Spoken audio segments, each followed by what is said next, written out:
Hey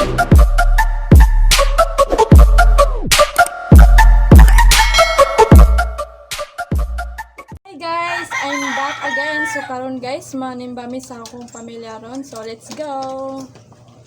So guys, mauna ni ang simbahan diri sa Ronda guys. So nagpaabot mi diri sa gawas kay nang gawas na ang second mass. So ari man gud mi musimba sa third mass. So karon diri sa mi sa gawas nagpaabot kay naay mga tawo nang gawas pa.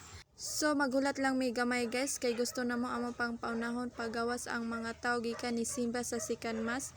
So karon guys, nakasulod na mi sa simbahan. Mas maayo nang sayo mi mo sulod sa simbahan guys mintas wala pa nagsugod ng misa. So mauna ni ang amo ang simbahan guys. So maglingkod sa mi. So karon guys, nagsugod na ang misa. So nangayo mi dako kayong pasalamat sa Ginoo kay always niya gidungog ang amo pag-ampo. Labaw sa tanan guys, wa mi niya biyae. Karon guys, sumana na ang misa sa third mass. So nangita mi sa among papa kay lagi mao na among sakyan padulong pa mauli. So amo nakita na akong papa guys. So nanakay na mi sa iyang motor guys. So let's go.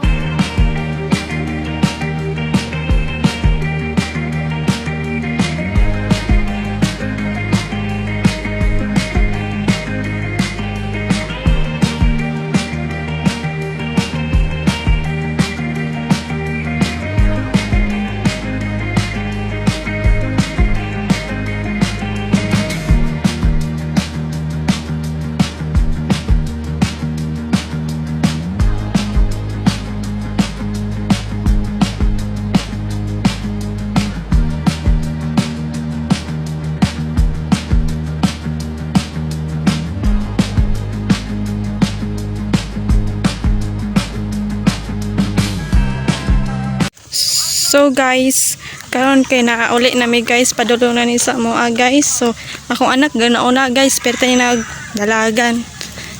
So mao ni di mo ang dalan guys, padulong sa moang balay. Gakuhunan pa guys. Pwede naman siya motor guys, pero baklay na lang mi guys kay kakong papa man akong gisakyan sa padulong diri guys. So mao na lang mi, nagbaklay na lang mi.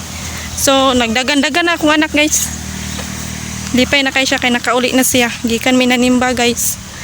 So, muna na guys. So guys, naabot na intan mi gikan mi nanimba sa akong pamilya. So karon guys, please go like and share and follow and subscribe. Thank you guys.